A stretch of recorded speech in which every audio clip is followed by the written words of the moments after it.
A big hello and a warm welcome to all of you amazing and beautiful people out there. Welcome to my channel and welcome to this really important download.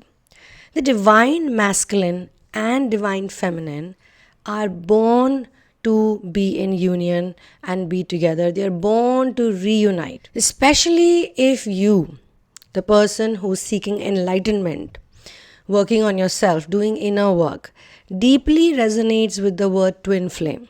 Let's say you're not from India, but you will resonate with either Ardhanarishwar. You will be very enamored by Shri Ram and Sita. You will be very, very enamored by Shiva and Parvati.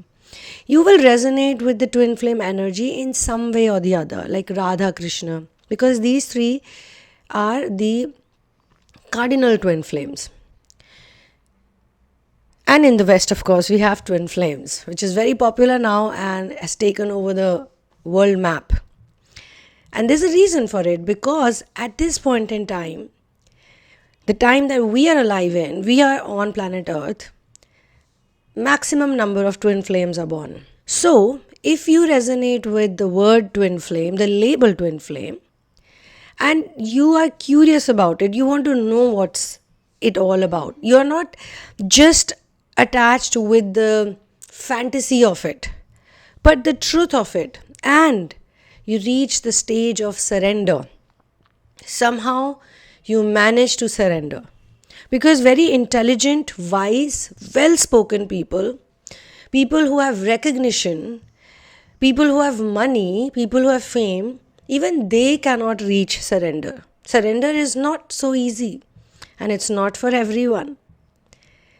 If you reach the stage of surrender, you will reach union, because total surrender is the key to union. Surrender is another expression for guru, for master, for being a seeker. Because when you accept everything exactly the way it is, that is surrender. You don't question why this is happening to me, why I'm going through this. And when I say you don't question, it doesn't mean you will not go through phases or emotions or days when you will have arguments. You will have argument with God. You will have argument with Master also maybe. You will question. Those type of questions I'm not talking about. No matter what happens, eventually you always reach to the conclusion that it is what it is. Let me surrender. Let me have faith that whatever is happening to me in my life is for my best, and it will all turn around for me no matter what, even if right now it looks very difficult.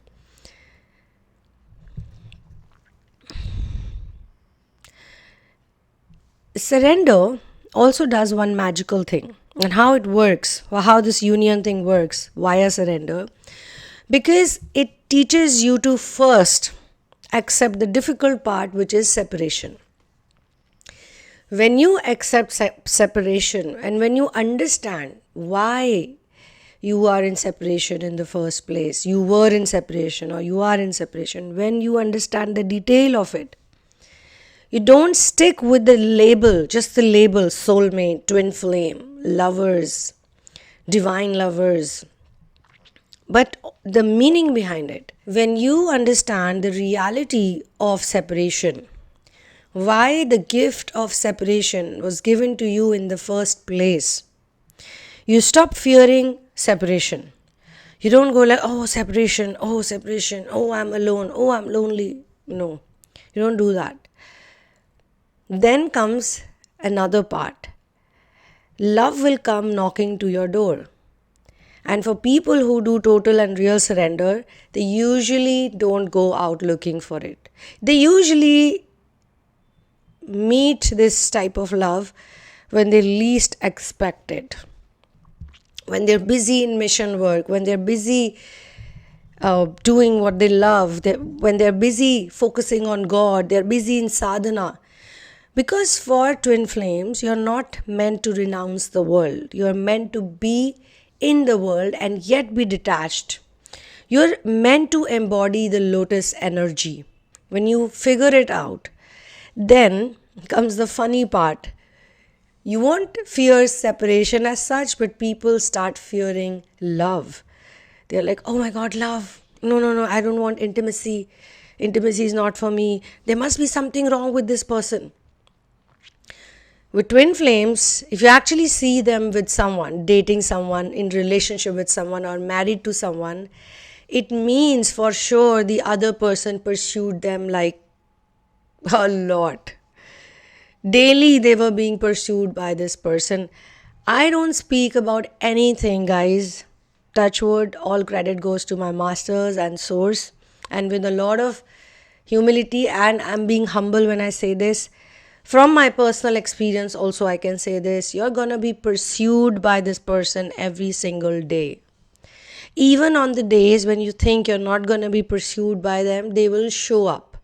The person who shows up after arguments, after disagreements, after fights, after the mistakes they make, you're no longer going to be stuck with, oh, this person lied to me, this person hurt me, this person probably cheated on me with this or that. Because there are many ways we perceive lies and cheating and hurting and this and that. We are programmed to see things in a certain way. When you raise yourself, when you pull yourself out of the programming, and then you're going to accept your own flaws as well.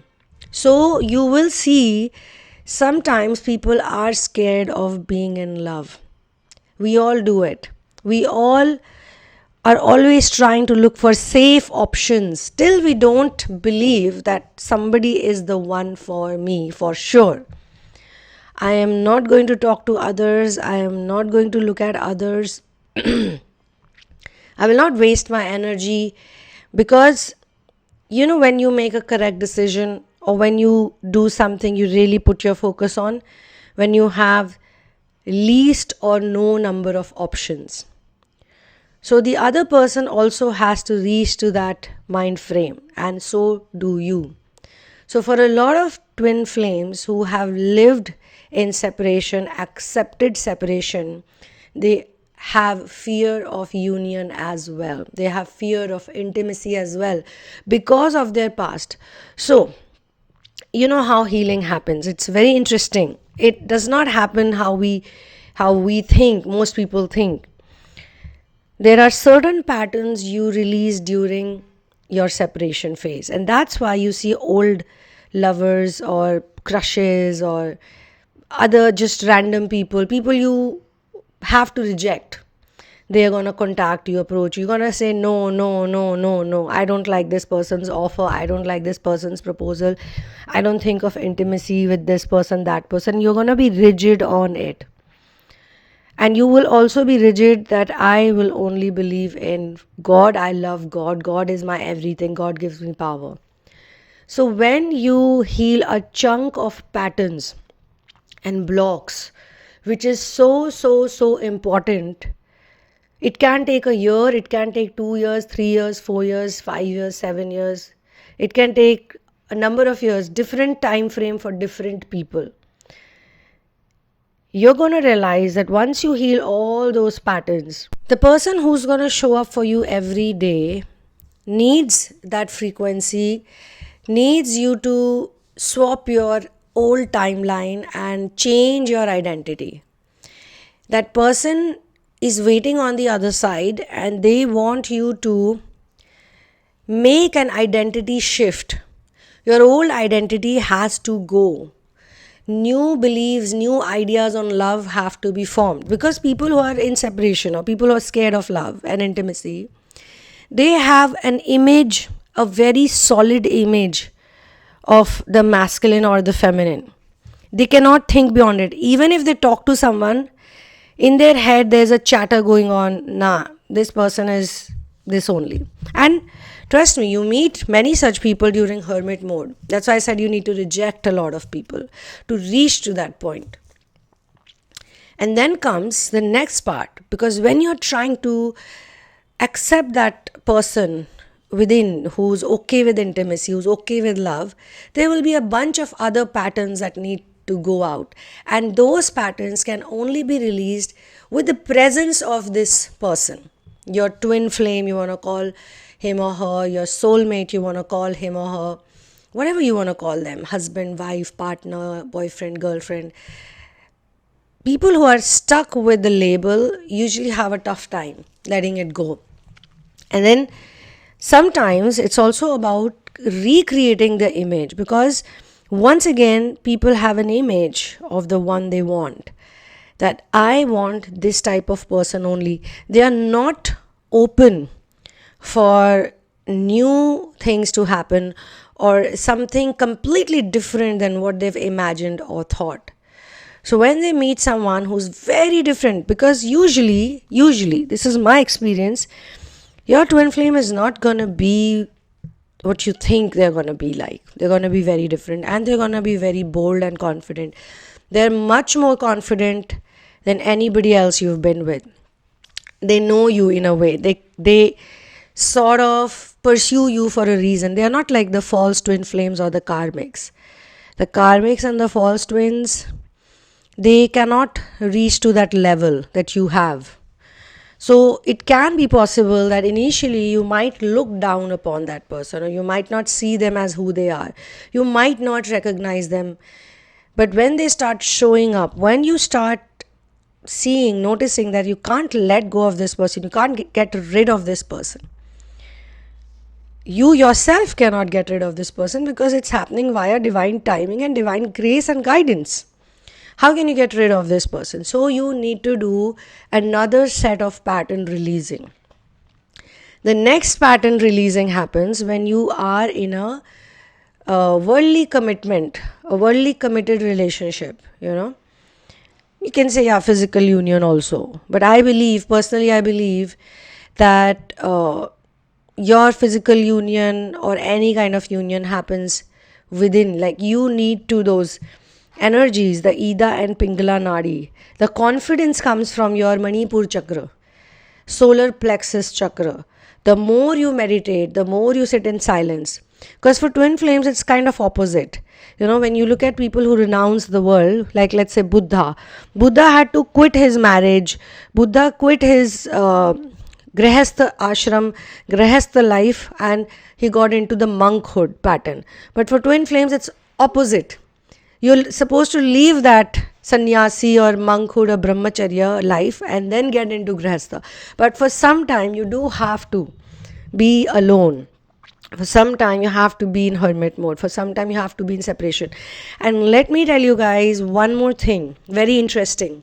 There are a lot of people I keep coming across, and it's very funny. Because of the superficial confidence they reflect, many people, honestly, who have become teachers or gurus of twin flames, they are still stuck with the false twin flame. They are still trying to bring the false twin flame back.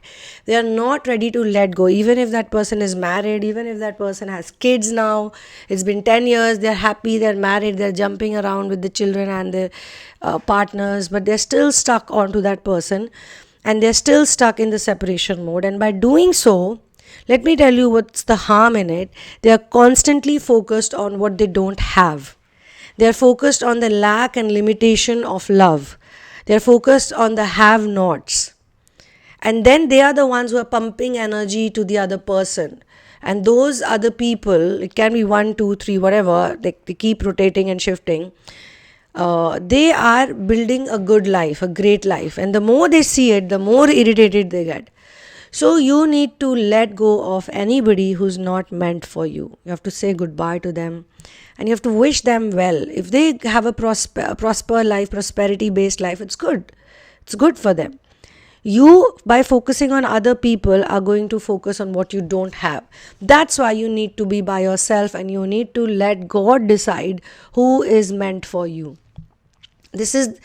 I'm talking about real twin flame stuff, guys. This is real deal stuff that I'm talking about. Because if you're gonna get stuck, listen to all the videos I share, the divine masculine and feminine love letters I share, because that's your divine masculine. He's going to say sorry to you. He's going to show you love. But first you need to hear those words within you. You need to believe it. I see a lot of comments sometimes when people read these letters, they don't believe it. They are like, divine masculine can never say sorry. Divine masculine can never apologize. Don't form such beliefs. Because maybe you're stuck with an image, maybe you're stuck with the body, but you're not thinking about the soul. Be it divine masculine or divine feminine, don't focus on distorted love, focus on divine love. Okay, so yes, you're gonna freak out with love. Love can freak people out, and that's why we have everything in stages and phases. We always feed as much as you can digest. We're not gonna feed people more than what they can take in or absorb. Whatever nutrition you need, universe is going to provide you with that in the right time, literally, with money, with logic, with time, with energy. One by one, you will learn the lesson. Don't think you're stupid or dumb. Don't think you are a loser. Don't think, oh, I'm so this, I cannot even learn anything, I'm taking so long. There's no time frame thing in the twin flame world. When everything falls into place, you'll realize that you were in right time. Because the other person is going to accept you for who you are. You know why? Because you accept yourself as who you are. You know about your pain. You know about your journey. You know about your suffering. You know about your traumas. When you acknowledge them, then automatically you will see faces, you will see people who will acknowledge you for who you are. Even if you're a person who loves to be alone, even if you're a person who doesn't like to go out, party, meet others, date people, random people, whatever your type is, you need to first love your type. Love you, love yourself, and love God.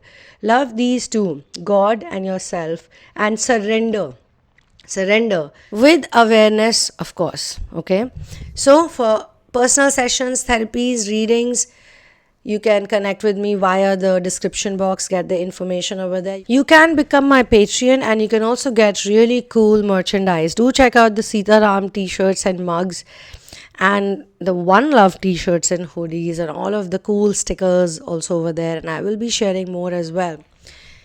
Yes, I will see you in the next one. One love, peace out, and victory to Ram.